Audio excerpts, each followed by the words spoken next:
안녕하세요. 반갑습니다. 잘 지내셨죠? 네. 어제는 햇빛이 그렇게 쨍쨍하더니 이웃분 한 분이 그러시는 거예요. 오늘 준비한 게 좀 많아가지고 이웃분 한 분이 저는 생각도 안 했는데 그러는 거예요. 내일 스톰이 올 거니까 5,000feet 이상은 눈이 온다 그러네. 뭐 그렇게 이야기하시더라고요. 저는 설마 그렇잖아요. 아침에 일어나니까 이렇게 비가 많이 옵니다. 비가 많이 오는데도 이렇게 많이 오시고 또 하나님의 은혜 아래서 잘 지내셨기를 바랍니다. 제가 잠깐 기도하고 시작하겠습니다. 하나님 계신 아버지, 저희들 주님의 말씀을 펴서 연구할 때 주님께서 같이 해주시고 성령을 통해서 인도해 주셔서 저희들의 주님께서 주시고 싶어 하시는 말씀이 저희 마음속에 담겨지는 그런 시간이 되게 도와주시기를 예수님 이름으로 기도합니다. 정 목사님, 장로님 사모님 환영합니다. 반갑습니다. 오랜만에 뵙는데 반갑습니다. 그리고 사모님, 목사님 사모님 반갑습니다. 그리고 오현진 집사님도 반갑습니다. 오랜만에 함께도 천사하신 것 같은데 반갑습니다. 정 선생님도 반갑고 다 여러분 모두가 다 반갑습니다. 아멘. 그리고 김장훈 네 분도 사실 오랜만에 또 나오셨죠? 오늘 오랜만에 나오신 분들이 참 많으시네요. 꽉 찬 느낌이고 참 좋습니다. 역경을 이기는 믿음. 역경을 이기는 믿음인데 사실은 제가 이 오늘 그 과정에서 제가 번역을 두 가지를 제가 바꿨습니다. 이거는 약간 살짝 한 거고 왜냐면 against all odds 그랬거든요. all odds 역경이 아니라 모든 역경, 그죠? 어떠한 상황에도 이길 수 있는 그런 믿음, 그게 어디서 나오느냐 하는 그런 질문을 다루면서 특별히 대쟁투 배경으로, 그죠? 대쟁투에는 오는 우리가 계시록을 보면 그러잖아요. 반드시 일어날 일을 내가 보여준다면서 1장에 그 마지막 이 시대에 속히 일어날 일을 보여준다 그렇게 말씀하셨잖아요. 그래서 근데 그런 거를 통해서 보면은 또 무서운 때가 있습니다. 환난과 핍박입니다. 그러나 모든 역경을 이기는 믿음에 관해서 오늘은 하는데 기억절은 아까 집사님 인도해 주신 것처럼 시편 119편 11절 내가 주께 범죄하지 아니하려 하여 주의 말씀을 내 마음에 두었나이다. 제가 이 한국말이 이럴 때 제가 좀 어려운 것 같아요. 하려 하여 아니하려 하여 주의 말씀을 내 마음에 두었나이다. 근데 이제 과정을 보면 안식일날 이런 질문에 그들 안에, 그러니까 개혁자들 이야기에서 그들 안에 이것이 있기에 무엇과도 타협할 수 없는 삶과 분리할 수 없는 것이었고 부정하는 것은 자신의 정체성 자체를 부정하는 것이라고 생각했고 죽음 앞에서 흔들림 없이 내면에 평화가 있었다. 근데 그것이 무엇이냐 하는 거예요, 그죠? 그것이 무엇이냐 하는데 이제 여기서 뭐라 했냐면 이 두 번째 저기를 보면 개혁자들에겐 살아가야 할 불굴의 목적이 있었다 그랬어요. 그 목적이 있었기 때문에 이 개혁자들이 이렇게 살아갈 수 있었다 하는데 제가 여기서 그 불굴의 목적이라는 거를 제가 좀 제 마음에 안 든 게 영어로는 abiding purpose라고 그러거든요. 근데 abiding이 어떤 뜻이 포함하면 물론 이제 지속되는 영구적인 그런 뜻도 포함하지만 머물다, 체류하다, 살다라는 뜻도 포함이 돼요.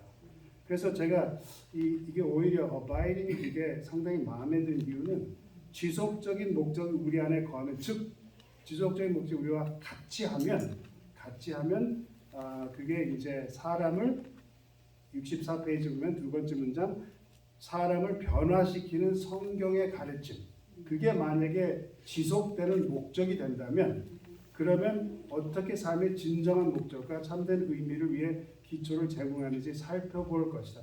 그게 오늘 교과 내용이라는 것입니다. 그래서 제가 이렇게 봤어요. 사람을 변화시키는 성경의 가르침이 우리 안에 지속적으로 거하면이라는 뜻이 어쩌면 어떻게 보면은 기억자라고 같은 뜻이다 그 말이에요. 그죠? 내가 범죄하지 아니하려 하여 주의 말씀을 내 마음에 두었나이다. 우리가 주님의 말씀을 우리 마음에 두을 때 그게 우리의 삶의 목적을 준다는 것을 우리에게 이제 교과에서 가르쳐 주는 게 아닌가 생각이 듭니다. 그래서 보면은 사람을 변화시키는 성경의 가르침이 있으면 이 저자는 이렇게 해요. 마지막 위기를 대비할 수 있게 해줄 것이다. 그 다음에 우리를 직면한 모든 도전보다 더 크신 하나님을 경험하고 그 다음에 세 번째 세상에 어떤 것도 줄 수 없는 삶의 의미와 목적을 주시는 하나님을 발견할 수 있다.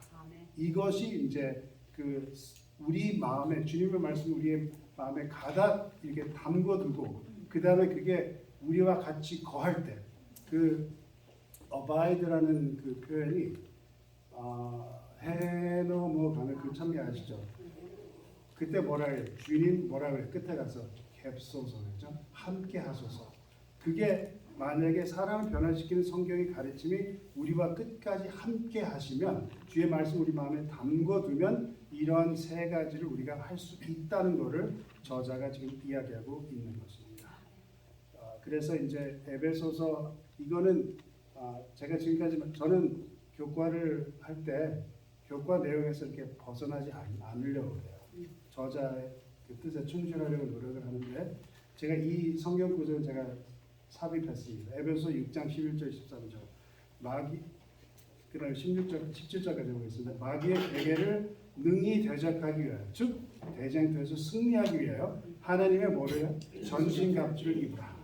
우리의 씨름은 혈과 육과 육에 대한 것이 아니요 정사와 권세와 이 어둠의 세상 주관자들과 하늘에 있는 악의 영들에게 대함이라.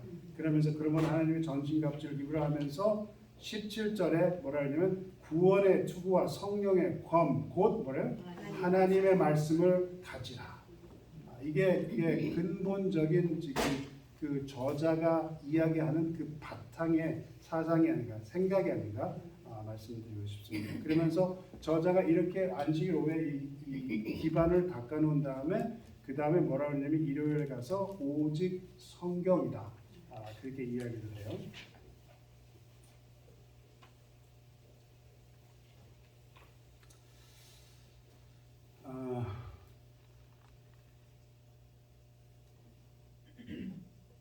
제가 이 말씀을 드릴까 말까 제가 상당히 고민을 했는데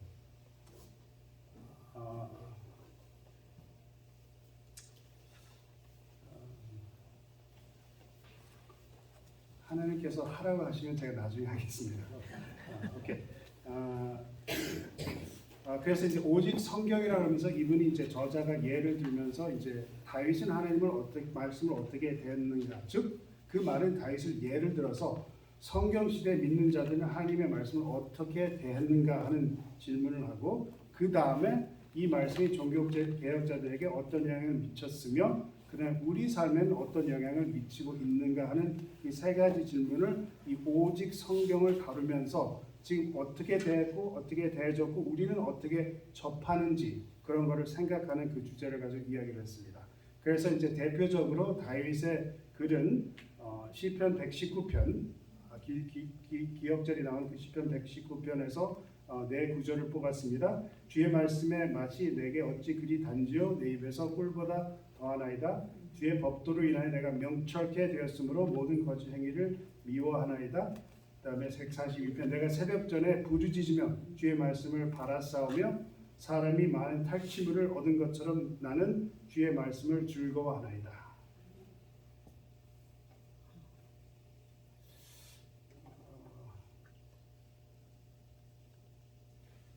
말씀을 참 가까이 접해야 되는데, 그렇죠? 그 다음에 종교 개혁자들은 어떤 영향을 미쳤는가? 종교 개혁자들에게 성경은 저자는 이렇게 표현하고 있습니다.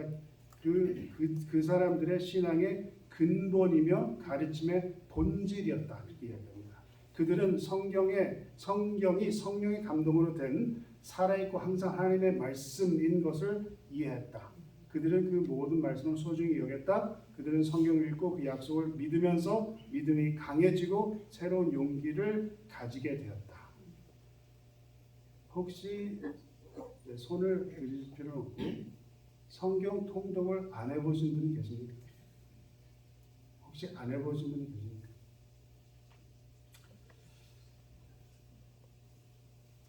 성경은 제가 보기에 우리 삶에 가까이 접해야 되는 책이 아닌가 그런 생각이 들어요. 제가 보기에 이 다윗이 이렇게 이야기하고 종교 개혁자들에겐 이런 책이라고 하는 게 그런 분들에게는 말씀이 가깝게 지냈기 때문에 그러지 않나 생각이 들어요. 제 아들이 어제 영화에 대해서 물어봤어요. 영화 그 보는 그 영화. 그래서 어떤 영화가 나에게 큰 영향을 줬냐 그래서 그런 영화는 특별히 없다. 그렇게 이야기하니까 이 영화는 어떠냐, 이 영화는 어떠냐, 이 영화는 어떠냐. 계속 물어보나요. 아들이 좀 그런 면이 있습니다. 때로는 저한테 계속 물어봐요. 그래서 제가 이 영화는 내가 책으로 봤기 때문에 그 책이 이렇게 영화로 펼쳐졌을 때 내가 관심 있게 봤다 이렇게 표현을 했어요. 과연 그리스도인 삶이 성경책을 보지 않고 가능할까? 제가 그게 궁금합니다. 과연 정말 그럴까? 참 궁금합니다. 그들은 모든 말씀을 소중히 여겼다 하는데 그 책 내용이 뭔지 모르면 과연 그게 소중히 여길까 생각이 들어요. 제가 제 생각에 그래요. 성경을 이렇게 보다가 이게 무슨 뜻인지 하고 이렇게 살펴보면 이렇게 깊게 빠지는 걸 제가 이거 성경 말씀이 이런 깊은 뜻이 있었구나. 근데 성경 말씀을 보지 않고 우리에게 그런 경험이 접해질 수 있습니다. 제가 엘렌 화이트를 참 좋아합니다. 엘렌 화이트. 근데 우리 교회 그 약점 중에 하나잖아요. 밖에서 볼 때는. 근데 그 글을 읽어보면은, 근데 제가 그래서 일부러 이번 교과에서도 엘렌 화이트를 포함을 안 했어요. 엘렌 화이트. 설교할 때 제가 엘렌 화이트를 포함하지 않습니다. 그러나 저는 감화를 많이 받습니다. 보면은 접하면은 느낌이 있고 감명이 있는 거예요. 우리가 이거를 보면은 오직 성경이라고 하는 인류의 그 소리를 보면은 이 종교 개혁자들이나 다윗이나 다른 성경 시대 인물들이 하나님과 그렇게 하고 깊게 하고 했던 이유가 하나님의 말씀에 접했다는 거예요. 빌립이 에디오피아의 내시를 만났을 때 내시가 뭐를 하고 있었습니까? 이사야서를 읽고 있었어요. 근데 그 사람이 내려가서 어떻게 했어요? 그 한 사람이 거기 가서 신앙을 고백을 하고 가르치고 해서 이디오피안 크리스천들이 굉장히 많이 생긴 걸 여러분들이 아시잖아요. 말씀을 접하는 게 굉장히 근본적인 게 아닌가. 살아있고 항상 있는 하나님의 말씀. 제가 그 이상으로 더 이야기 안 하겠습니다. 다윗과 종교 개혁자들에게 성경은 그들 삶의 뭐예요? 핵심이었다.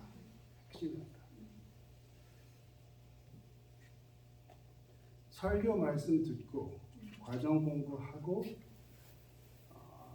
그 다음에 서로 대화하고 다 좋다고 생각해요. 그러나 성경 보는 그 자체, 성경 자체를 보는 거를 등한시하면은 이런 핵심적인 삶을 살 수 있을까 생각이 들어요. 우리 삶에는 어떤 영향을 미치고 있는가? 이 저자는 이렇게 이야기했습니다. 성경은 우리 슬픈 마음의 기쁨을, 낙심한 마음의 소망을, 어두운 마음의 빛을 비추어 준다. 그렇게 되기를 바랍니다. 우리의 혼란 중에 방향을 제시해주고 막막할 때 확신을 주며 연약한 가운데 힘을 주고 무지한 마음에 지혜를 줍니다. 우리가 하나님의 말씀을 묵상하고 주어진 약속을 믿음으로 신뢰할 때 생명을 주는 하나님의 능력이 우리의 육체적, 정신적, 정서적, 영적 존재 전체에 활력을 준다. 제가 저희 아버지에 대해서 제가 잠깐 말씀드렸죠. 이제 돌아가실 거를 이제 생각하면서 제가 대화를 하는데 이제 다 잊어버리시고 하나님 만나실 준비만 마음 준비만 하세요. 그러니까 저한테 그러시는 자신이 없다 그러시는 거예요. 평생 목회하신 분이 평생 목회만 하신 분이 아니라 교회를 많이 사랑하셨습니다. 그래서 어떻게 하시면 그 나이에도 영어를 잘 못하시면서 만나는 사람이 있으면 영어로 성경을 가르치려고 집에 책사를 초대하시고 교회 잡초가 많이 나면 가서 잡초 삶이 중심이 교회예요. 제가 보기에. 그리고 목회자 자녀 중에서 목회를 안 하는 자녀들, 오히려 교회를 떠나는 자녀들이 많습니다. 왜냐하면 목회자 삶에서 이중성을 보기 때문에 그래요. 물론 저희 아버지가 성인은 성인은 아니라고 생각합니다. 그러나 제가 보기에 그 삶에 하나님께 충실한 면이 있었어요. 근데도 힘들어하는 거예요. 마지막 때를 준비를 하면서. 그래서 제가 빌립보서 3장에 있는 말씀을 저희 아버지가 나눴습니다. 아직도 우리가 도달했다고 하지 못하지만 예수 그리스도, 표대에 있는 예수 그리스도를 바라보고 항상 앞으로 가는, 뒤의 것은 다 잊어버리는 그런 삶을 살아야 되지 않느냐. 제가 그런 대화를 한 생각이 납니다. 근데 여기서 보면은 이 혼란한 중에 방향을 제시해주고 막막할 때 확신을 주며 연약한 가운데 힘을 주고 무지한 마음에 지혜를 준다. 그거는 제가 보기에 성경 말씀에서 참 우리의 신앙에게 참 도움이 되는 그런 게 아닌가 생각이 듭니다. 우리 존재 전체에 활력을 준다. 그런 성경을 경험하시기 바랍니다. 그리고 그 다음에 이제 그 역사를 흘러서 대표적으로 이제 이번에 이제 월요일에 성경을 전파하면서 바울을 이야기를 하는데 고린도후서 4장을 보면은 2절을 보겠습니다. 이에 숨은 부끄러움의 일을 버리고 계율 가운데 행하지 아니하며 하나님의 말씀을 혼잡게 아니하고 오직 진리를 나타내므로 하나님 앞에서 각 사람의 양심에 대해 스스로 천거하노라. 그 다음에 4장 6절에서 계속 보면 5절 보면 우리를 전파하는 것이 아니고 오직 그리스도 예수의 주 된 것과 또 예수 위에 우리가 너의 종 된 것을 전파함이라.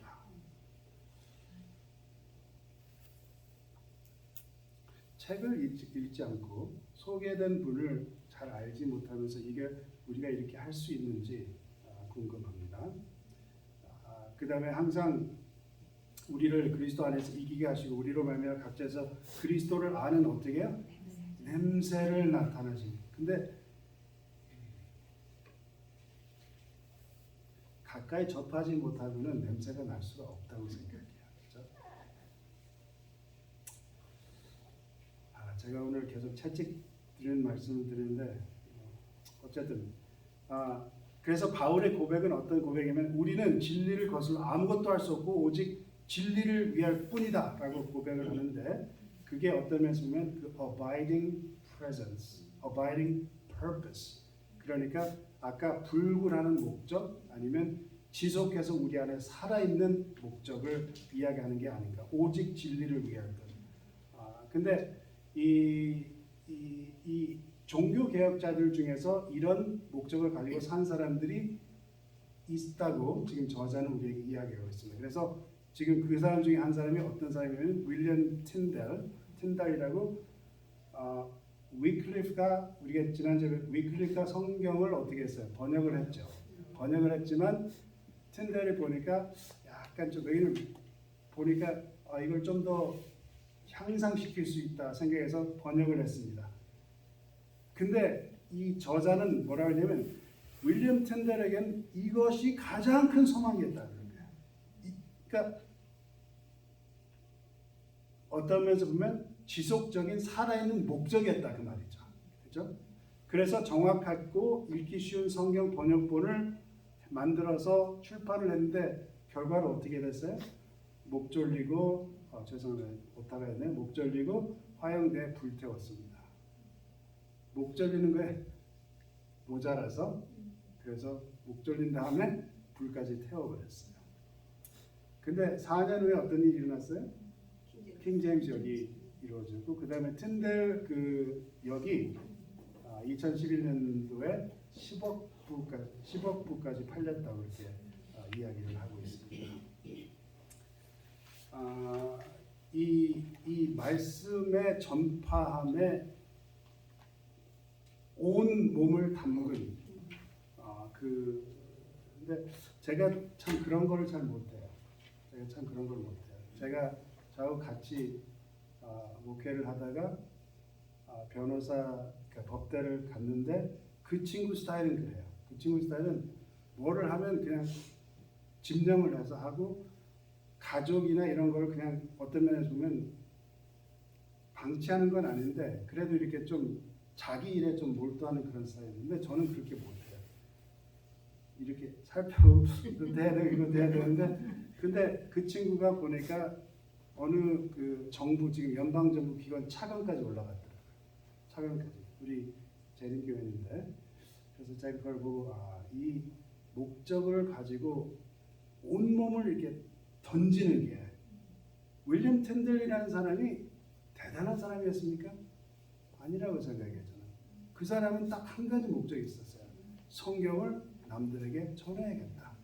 그 목적을 가지고 그렇게 했을 때 하나님께서 우리도 만약에 성경을 전파하겠다는 걸 정말 전심으로 이렇게 모든 걸 가지고 이렇게 뛰어들면은 하나님께서 우리를 어떻게 이끌어 주실까? 제가 그런 생각이 듭니다.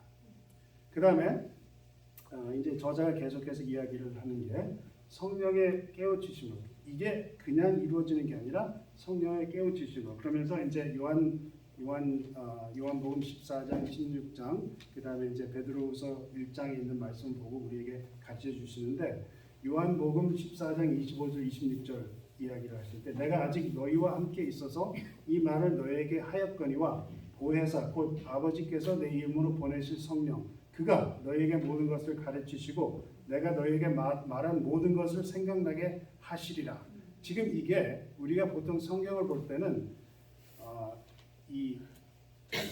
이렇게 몇 가지 차원으로 봅니다. 그래서 예를 들어서 예수님께서 제자들에게 이렇게 말씀하실 때 그러면 이 제자들에게만 이 말씀이 주어진 것이냐?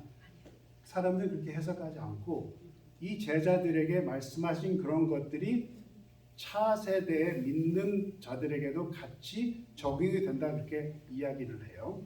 보통. 그러면 여기서 뭐라 그래요? 뭐라 그러겠어요? 성령 그가 너에게 모든 것을 가르치시고 그 말은 무슨 말입니까? 성령이 지금도 역사하신다 안 하신다는 거예요. 하신다. 그리고 예수님께서 뭐라고 말씀하셨어요? 내가 세상 끝까지 뭐예요? 너희와 같이 하겠다. 근데 그거를 어떻게 표현했어요? 보혜사를 보내사 그렇게 했어요. Paraclete. 그죠? 같이 동행하는, 같이 거하는, 같이 있는 자. 그 말이 그 말입니다. 그죠? 근데 그 분을 지금 우리가 있다 없다? 있다는 거예요. 제가 그래서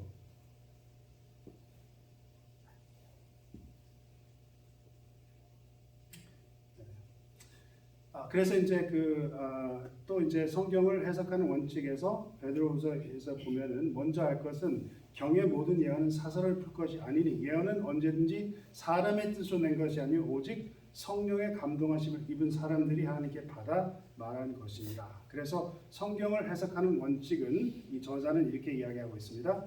강력하게 주장하는 것은 성경 기자들에게 영감을 주셨던 바로 그 성령께서 성경을 읽을 때도 우리를 인도하신다는 확신이 있다는 겁니다. 그래서 성경을 읽을 때 목사님들이 흔히 그렇게 말씀하시죠. 어떻게 하시라고? 그냥 펴서 읽지 말고 기도를 하시라 이렇게 이야기하죠. 그리고 성경은 하나님의 진리의 거룩한 해석자이다 하면서 그 예를 든 게 어떤 거냐면 이제 읽으셨을 거라고 생각하는데 존 녹스에 대해서 그래서 이제 이게 제가 이거를 이제 어디서 뽑았냐면 교과에서는 대쟁투인데 저는 찾아보니까 이게 역사적인 글 자체에 있더라고요. 그 존 녹스가 쓴 글 자체에 있어요. 그죠? 그다음에 이 성경을 해석하는 원칙이라는 그 책을 존 녹스가 썼는데 거기에 어떤 장이 있냐면 스코틀랜드 왕국의 종교 개혁 역사 하며 메리 여왕과의 첫 면담 1561년 하는 그 책 내용에 이 같은 내용이 있습니다. 그래서 스코틀랜드 여왕 메리 너는 해석을 이렇게 하고 그들은 다른 의미를 해석한다. 그러면 나는 누구를 믿어야 하며 누구를 판단해 줄 것인가 하니까 대답이 뭐라 그랬어요? 하나님을 믿으시면 그만입니다. 거룩한 말씀이 하나님을 가르치는 것 이외에는 이 편말이나 저 편말이나 믿을 필요가 없습니다. 제가 생각할 때 이게 이제 우리가 깊게 들어가면 그러면 모두가 다 각자 해석이면 끝이다. 그런 것은 아니고 이 존 녹스가 이야기하는 건 모든 성경이 다 맞아야지 한 구절을 자기 뜻대로 해석하는 게 아니라 하나님의 말씀은 그 자체가 분명합니다. 그러면서 이렇게 이야기하죠. 만일 애매한 점이 있는 것처럼 생각될 경우라도 하나님과 결코 상반되지 않으시는 성령께서 성경의 다른 부분에서 그 점을 분명히 알려주십니다. 그러므로 사람이 짐짓 마음을 완악하게 하여 무지한 죄송합니다. 제가 잘 읽지를 못해가지고 묻히지 않는 한 의구심을 가질 일은 결코 없을 것입니다. 그러니까 사람에게 영향을 받지 않고는 우리가 성령의 영향을 받으면 충분하다 이렇게 이야기하는데 물론 이거는 좀 더 우리가 깊이 대화할 내용이 있다고 생각합니다. 그래서 이제 화해의 요점은 성령의 깨우치심으로 즉 많은 이 저자가 뭐라 하냐면 사단이 이 성경을 공격할 때 이제는 어떤 신성한 그런 걸 없애고 어떤 좋은 책이다 훌륭한 문학 작품이다 이렇게 이야기를 하는데 그러나 성경은 뭐라고요? 영감으로 주어진 책이요. 성경을 보내실 때 약속하신 것이고 성경은 성령의 인도대로 해석되는 책이라는 것을 이제 저자가 강조를 하고 있습니다. 그 다음에 수요일은 그리스도, 오직 은혜. 그래서 이제 에베소서, 로마서에 있는 글들을 이제 우리에게 이야기하고 있는데 이 구절들은 구원의 계획에 대해 무엇을 가르쳐 주는가 하는 질문을 합니다. 저자가. 그래서 에베소서 2장 8절 9절을 보면 제가 최근에 이게 설교를 잠깐 했었죠. 너희가 그 은혜를 인하여 믿음으로 말미암아 구원을 얻었나니 이것이 너희에게서 난 것이 아니요 하나님의 선물이라. 행위에서 난 것이 아니니 이는 누구든지 자랑치 못하게 함이니라. 그다음에 모든 사람이 죄를 범하였음에 하나님의 영광을 이루지 못하더니 그리스도 예수 안에 있는 구속으로 말미암아 하나님의 은혜로 값없이 의롭다 하심을 얻은 자 되었느니라.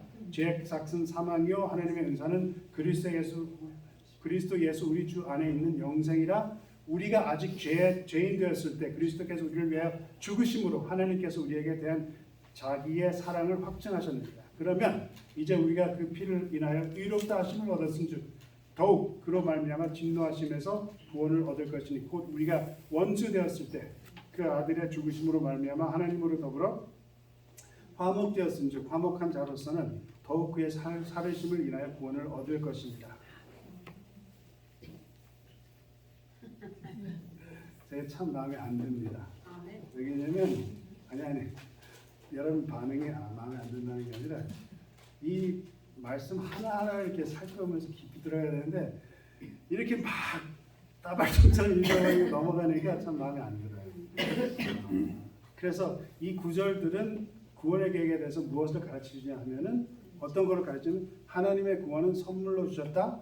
그 다음에 성령은 그리스도께서 갈보리 십자가에서 죽으심으로 값없이 주시는 구원을 믿음으로 받아들이도록 우리를 인도한다. 하나님의 아들이신 예수님을 우리의 죄를 속죄하기 위해 자신의 완전한 생명을 주셨다 하는 것을 지금 이 오직 그리스도 오직 은혜라는 그 수요일 요지에서는 우리에게 저자가 이야기해주고 있습니다.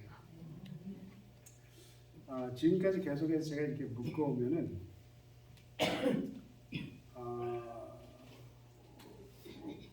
기도도 좋아요. 기도도 좋은데 기도하는 거는 어떤 면에서 보면 우리가 현대인들은 일방적인 면이 많이 있어요. 하나님 이제 목록을 딱 놓고 다 이야기해요. 하나님 도와주세요. 감사합니다. 하고 일어나서 걸어갑니다. 근데 그러면 이제 하나님께서 말씀하신다다 말씀을 못하세요. 그죠? 명상을 하는 그런 저희가 있어야 되는데 하나님께서 어떻게 만약에 명상을 우리가 안 하면 하나님께서 우리에게 어떻게 말씀을 주실까요? 성경 말씀입니다. 그죠? 우리가 하나님의 기도가 우리에게 기도 응답을 받았는지 우리에게 정말 하나님께서 도와주시는지 그걸 우리가 어떻게 확인할 수 있냐면 말씀을 접할 때. 말씀이 우리 안에 어떻게 해요? 기억들처럼 우리 안에 들어올 때. 그죠?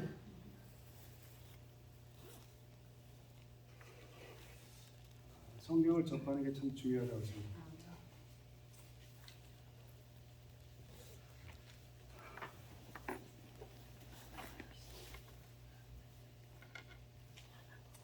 제가 보기에 우리의 그 사단의 그 계시록 12장에 보면은 그 참소하는 자가 있다고 그러잖아요. 참소하는 자는 옆에서 항상 어떻게 하는 거예요? 옆에서 항상 뭐라 그러는 거예요, 그렇죠?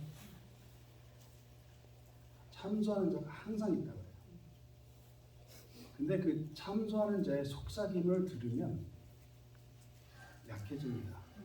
믿음이 떨어져요. 그렇죠? 우리가 시대의 소망을 보면은 침례 요한이 감옥에 있을 때 어떻게 했다고 했어요? 그 사단이 다른 어떤 때 그 누구보다 침례 요한한테 가서 속삭였다고 해요. 너 삶은 실패였다. 그런 의심을 주려고 굉장히 심하게 했어요. 근데 침례 요한이 하나님께 예수님께 제자를 보내니까 어떤 예수님께서 어떻게 답을 하셨습니까? 어떻게 답하셨냐면 칭찬을 하셨어요. 칭찬을 하셨는데 그 칭찬은 보면은 의심을 가지고 하나님께 나갔다는 거예요. 그리고 하나님께 직접 의심에 대한 답을 받았다는 거예요. 우리 믿음 생활에 흔들리고 연약하고 약할 때가 있습니다. 우리가 그러면 사람들과 대화하고 그런 것보다 하나님의 말씀에 가서 접하게 될 때 거기에 우리의 기본적인 그 바탕이 세워진다는 것을 우리에게 말씀해 주는 게 아닌가 생각합니다. 하나님은 구원을 선물로 주셨다. 성령은 그리스도께서 갈보리 십자가에서 죽으심으로 값없이 주시는 구원을 믿음으로 받아들이도록 우리를 어떻게 해요? 인도한다. 하나님의 아들이신 예수님은 우리의 죄를 속죄하기 위해 자신의 완전한 생명을 주셨다. 우리 교회에서는 특별히 그 대쟁투 개념에서 지금 예수 그리스도께서 어떻게 하신다고 그러죠? 지금도 중보 역할을 하신다는 걸 우리 교회에서는 굉장히 강조를 합니다. 그리고 그 말씀이 얼마나 우리 삶에 용기를 주고 도움이 되는지, 그렇죠? 그래서 오직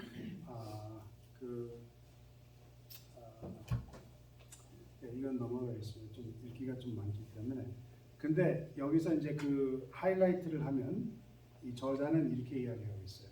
오직 그리스도, 오직 은혜라는 거는 그게 그냥 하나님께서 원하시는 게 아니라 하나님의 공의는 완전한 순종을 요구한다라고 이야기를 해요. 그러니까 우리 교회에서 가장 특출나는 overall 그 신학이 뭐냐면 그 교리가 뭐냐면 대쟁투 교리라고 생각이 듭니다.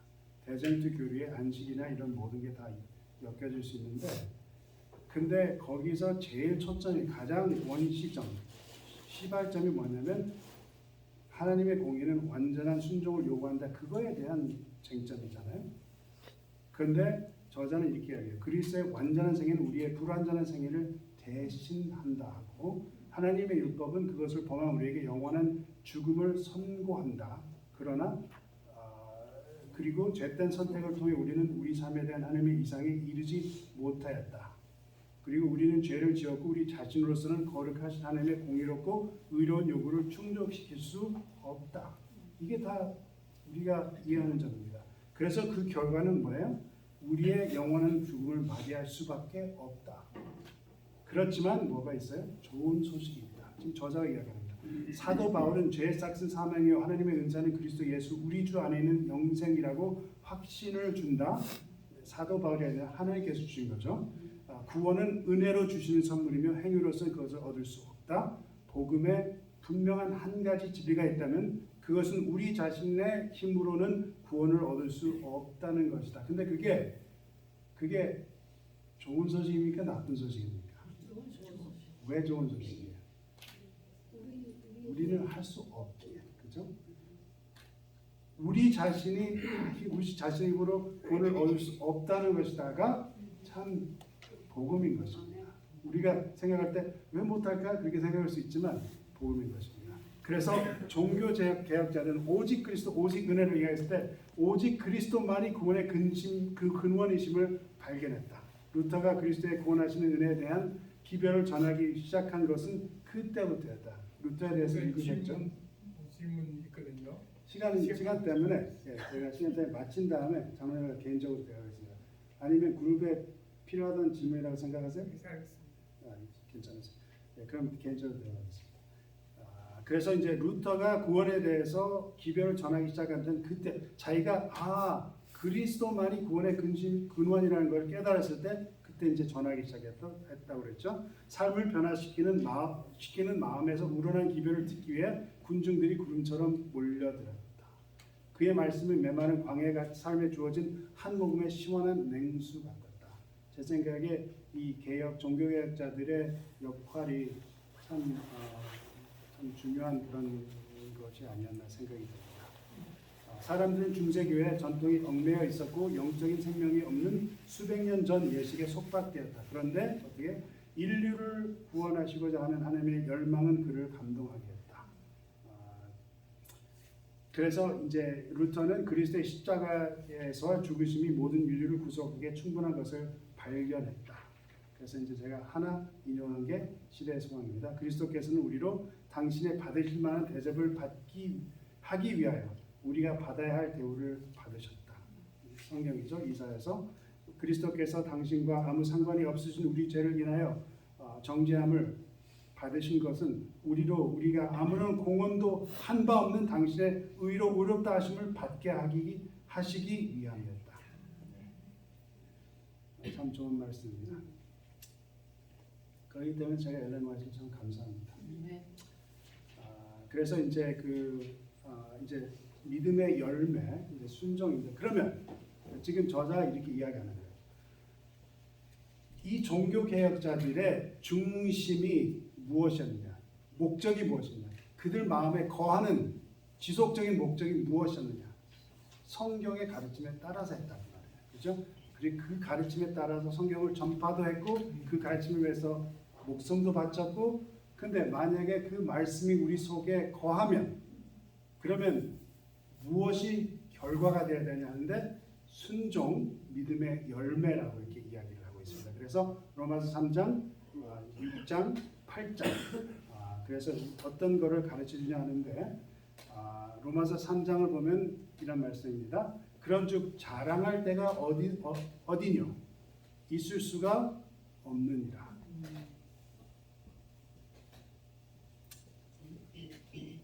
제가 주저했던 것을 말씀을 드리겠습니다. 제가 이런 질문을 하겠습니다. 7교회, 요한계시록 7교회에서 어느 교회만 구원받나요? 어느 교회만 구원받나요? 예를 들어서 서머나하고 빌라델피아는 하나님께서 칭찬만 하셨어요. 그죠? 훈계를 안 하셨습니다. 그 교회들만 구원받나요? 예를 들어서 두아디라는 어떻게 하셨어요? 칭찬을 안 하셨습니다.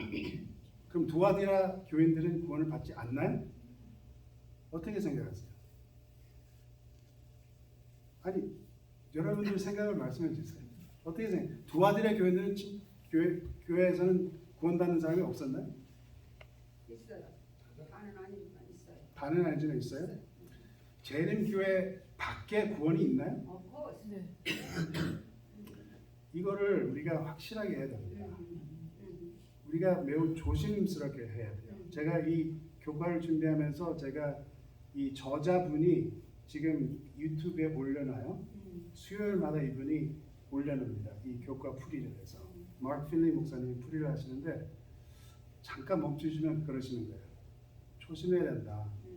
우리 교회가 다른 교회를 지적하고 그럴 때 매우 조심해야 된다.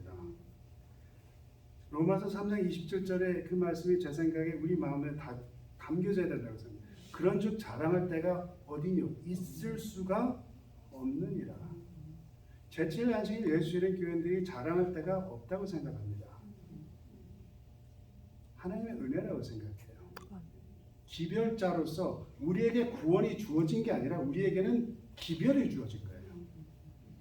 우리는 의무가 주어진 거지 구원이 주어진 게 아닙니다.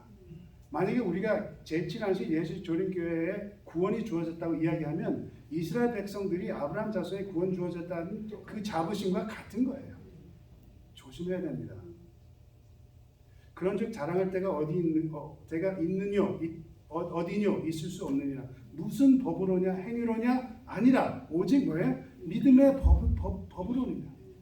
그러므로 사람이 이롭다 하심을 얻은 것은 율법의 행위에 있지 않고 믿음으로 된 줄 우리가 인정하노라. 하나님은 홀로 유대인의 하나님이시며 또 이방인의 하나님은 아니시뇨 진실로 이방인의 하나님도 되시느니라.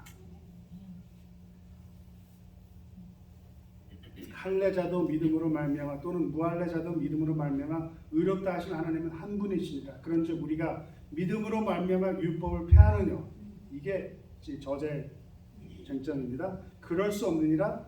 도리어 율법을 굳게 세우느니라.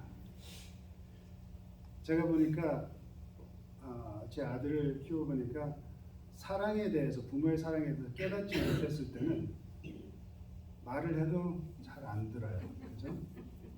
자기 생각이 있어요. 지금 우리 딸이 그렇습니다. 제가 뭐라고 해도 그 쳐다보다가 자기 마음에 들면 하고 그러지 않으면 안 해요. 왜냐면 강아지는 제가 그를 그렇게 사랑한다는 걸 깨닫지 못하거든요. 근데 제 아들이 사랑을 깨달으면서 제가 보면서 그게 성숙해진다는 거잖아요. 철이 든다는 거잖아요. 보면서 보니까 어때요? 율법을 폐하느냐? 그럴 수 없느냐. 도리어 율법을 굳게 세우느니라. 그렇죠? 그런즉 어찌하리요? 우리가 율법 아래 있지 아니하고 은혜 아래 있으니 죄를 지으리요? 그럴 수 없느니라. 너희 자신을 종으로 들여 누구에게 순종하든지 그 순종을 받는 자의 종이 되는 줄을 너희가 알지 못하느냐? 몸에 종이 되면 즉 사단의 종이 된다. 혹은 죄의 종으로 사망에 이르고 혹은 순종의 종으로 의에 이르느니라. 하나님께 감사하리라. 너희가 본래 죄의 종이더니 너희에게 전하여 준 바 교훈의 본을 마음으로 순종하여 죄에게서 해방되어 의의 종이 되었느니라. 로마서 8장이죠. 우리가 참 익숙하고 즐거워하는 그 말씀. 그러므로 이제 그리스도 예수 안에 있는 자에게는 결코 정죄함이 없나니 이는 그리스도 예수 안에 있는 생명의 성령의 법이 죄와 사망의 법에서 너를 해방하였습니다. 근데 이 성령의 법이 어떤 법입니까? 이 성령의 법 생각해 보셨어요? 성령의 법이 어떤 법입니까? 이 죄와 사망의 법이 있고 성령의 법이 있는데 성령의 법은 어떤 법입니까? 제 생각에 아주 간단하다고 생각해요. 예수님께서 산상보훈에서 우리에게 풀이를 해주셨어요. 우리가 외적인 어떤 십계명을 지키는 거기 단순해서 먹는 게 아니라 뭐라고요? 우리 마음속 깊이까지 형제를 어떻게 미워하게 쳐다보면 뭐라고요? 그게 곧 사망이라는 거예요. 살인이라는 거예요. 그래서 우리가 생각할 때 율법하고 아무 상관없어. 이제는 은혜로 구원받았어. 그게 아니라 바울이 뭐라고 그래요? 은혜로 구원받았어? 자격이 없었어? 그럼 오히려 더 감사해야지 하는 겁니다. 오히려 더 하나님께 더 순종해야 돼. 오히려 하나님께서 말씀하신 걸 더 따라야지. 그렇게 이야기하는 거예요.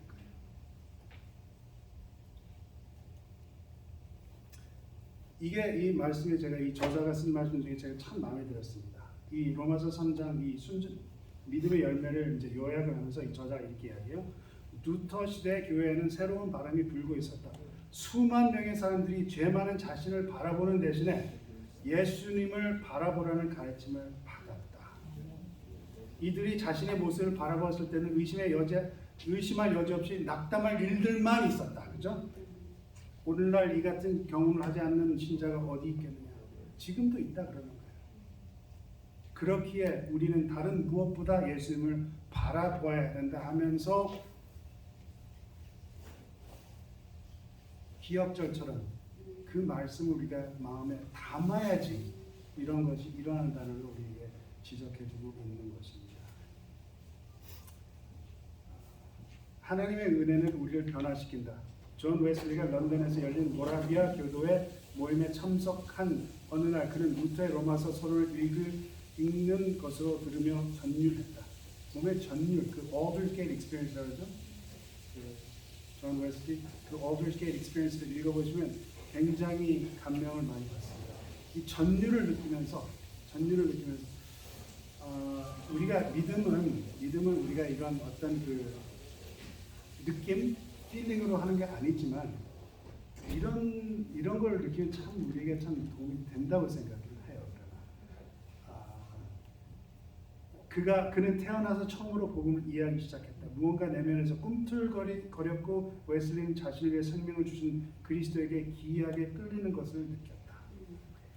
여러분들도 이런 경험이 있으시고 이런 경험을 계속 하시기 바랍니다. 그래서 이렇게 기록했다. 나는 구원을 위해 오직 그리스도만을 구원으로 신뢰한다고 느꼈으며 그분이 나의 죄를 사하시고 죄와 사망의 법에서 나를 구원하셨다는 확신을 얻었다.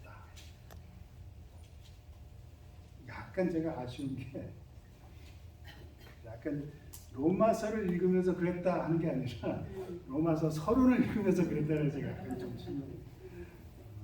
근데 물론 이제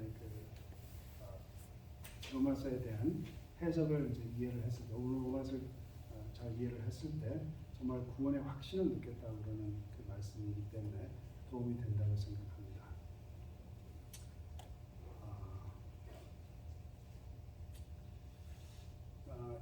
베드로 전서 후서와 골로새서, 에베소서 이 구절들은 그리스도의 삶에 대한 어떤 중요한 진리를 보여주고 있다. 베드로 전서 우리가 잘 알죠. 갓난아이들이 순전하고 신령한 젖을 사모하라. 이는 이로 말미암아 너희로 구원에 이르도록 어떻게 자라게 하려 함이라. 오직 우리 주 곧 구주 예수 그리스도의 은혜와 저를 아는 지식에서 자라가라. 영광이 이제와 영원한 날까지 저에게 있을지어다. 주께서 합당히 행하사 범사에 기쁘시게 하고 모든 선한 일에 열매를 맺게 하시며 하나님을 아는 것에 자라게 하시고, 그다음 에베소서 저희 총명이 어두워지고 저희 가운데 있는 무지함과 저희 마음이 굳어짐으로 말미암아 하나님의 생명에서 떠나 있도다. 그런데 저희가 감각 없는 자 되어 자신을 방탕에 방임하여 모든 더러운 것을 욕심으로 행하되 오직 너희는 어떻게 그리스도를 이같이 배우지 아니하였느니라. 즉 자라야 한다는 겁니다. 자라야 한다.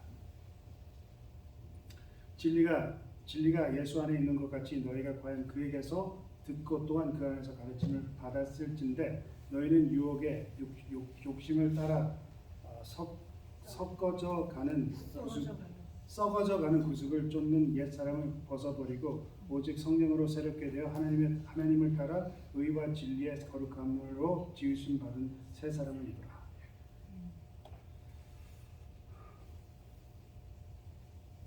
이 저자가 이제 말씀하고 싶은 게 뭐냐면 종교개혁자들은 더 많은 진리를 발견하기 위해 체계적으로 말씀을 연구했다.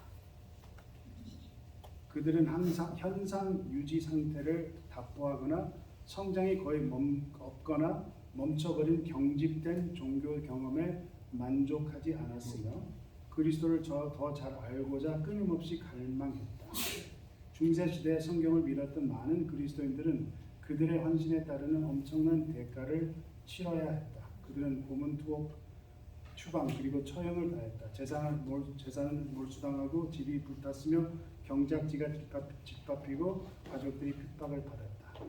이어서 고향에서 쫓겨난 그들은 하나님이 계획하시고 지으실 터가 있는 보상을 받았다. 그들은 고문을 당할 때 자신을 괴롭히는 자들을 축복하고 이게 누구를 연상시켜줍니까? 고문을 당할 때 자신을 괴롭히는 자를 축복하고 예수님께서 십자가에 달려서 기도를 해주셨잖아요. 어둡고 습한 지하 감옥에서 괴로울 때 더 밝은 내일을 위한 하나님의 약속을 사모했다. 참 아름다운 삶이라고 생각합니다. 몸은 비록 감옥에 갇혀 있었지만 그들은 그리스도 안에서 자유로웠다. 그들은 말씀의 진리와 곧 다시 오실 주님에 대한 소망 가운데 자유를 경험했다.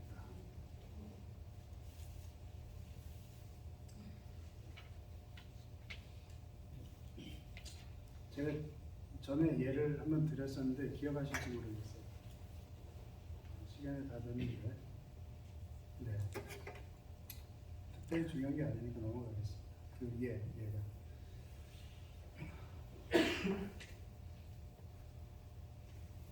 그래서 요약을 하면은 모든 역경을 이기는 믿음의 기반은 무엇인가? 말씀을 우리 마음에 새겨둔다는 거예요. 그죠? 내가 주께 범죄하지 아니하려 하여 주의 말씀을 내 마음에 두었나이다. 새겨뒀다는 거죠. 그죠? 성경을 우리 마음에 새겨두면 그것이 우리 삶의 진정한 목적과 참된 의미를 위한 기초를 제공한다. 그죠? 그 다음에 성경은 개혁자들의 신앙의 근본을 가르치는 본질이다. 바울도 그랬죠. 그 다음에 성경은 성령의 깨우치심으로 우리가 이해할 수 있다. 성경의 영감, 성령의 인도하심을 인해 해석해 주시 약속함. 그 다음에 성경은 성경이 해석한다는 걸 우리가 배웠고, 그 다음에 오직 그리스도, 오직 은혜. 성경이 우리의 기초가 되면 이해하는 구원의 핵심. 구원은 오직 그리스도의 은혜라는 거고, 그 다음에 마지막으로 말씀을 간직하면 성장하는 믿음, 오히려 더욱 순종하는 믿음. 그거를 이제 저자가 우리에게 이야기해주면서 성경 말씀이 우리 안에 새겨지게 될 때 이런 것이 가능하다면 그렇게 성장을 바라는 그런 믿음을 이야기를 하면서 모든 역경을 이기는 믿음은 말씀의 기초가 되는 우리 삶에서 시작이 된다라는 그런 내용으로 우리에게 교과를 가르쳐 주셨습니다.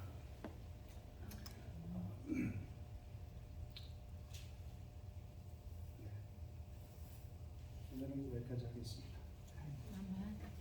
아멘.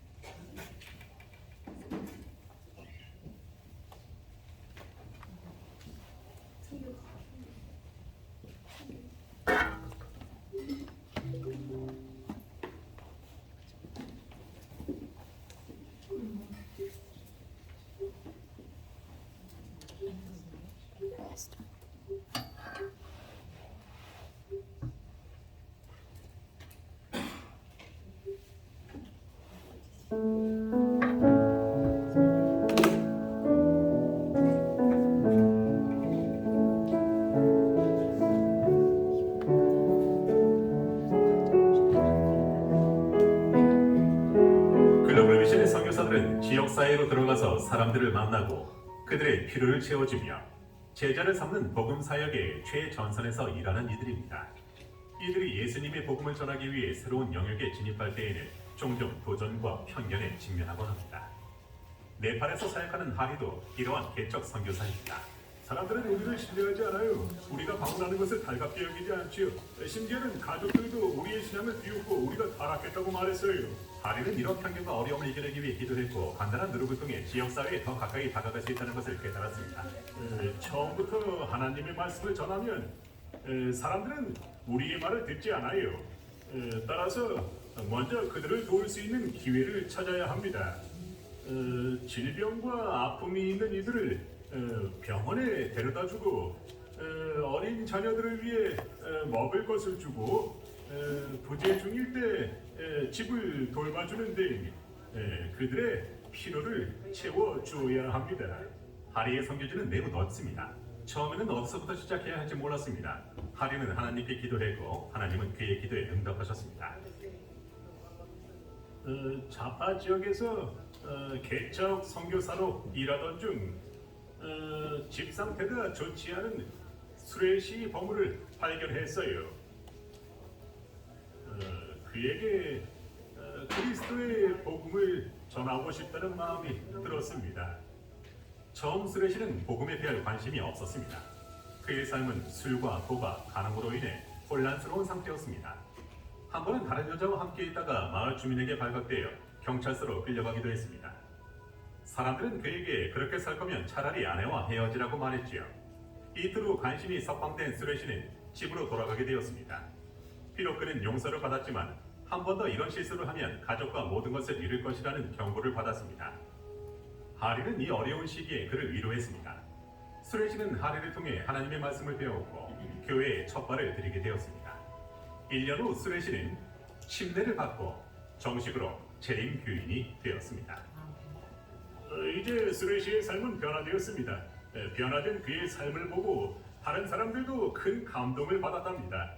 많은 사람들이 수레시처럼 예수님께 자신의 삶을 드리고 싶다는 용기를 얻었습니다. 이제 사람들은 하리가 마을에 가져온 복음의 가치를 이해하게 되었습니다. 원치 않는 존재였던 그는 이제 마을에서 가장 영향력 있는 사람이 되었습니다. 사람들은 저를 지역사회의 안정을 위한 핵심 인물로 선택했습니다. 우리가 거짓말이나 도둑질을 하지 않고 진실만을 말하는 것은 모두 하나님의 말씀 덕분입니다. 사람들은 우리를 믿고 우리가 믿는 하나님을 바라보게 됩니다. 하리는 선교 사역에 큰 보람을 느끼고 있습니다. 글로벌 미션의 선교사로서 하나님의 말씀을 나눌 수 있는 기회를 얻게 되어 너무 행복해요. 저는 언제 어디서나 하나님의 말씀을 나누고 싶어요. 제가 글로벌 미션 프로젝트를 좋아하는 이유이기도 하지요. 이 지역의 중심에 있는 하리와 네팔의 선교 사역을 위해 기도해 주십시오. 미전도 종족에게 하나님의 사랑의 복음을 전하기 위해 개척 선교사를 파송하는 글로벌 미션을 후원해 주셔서 감사합니다.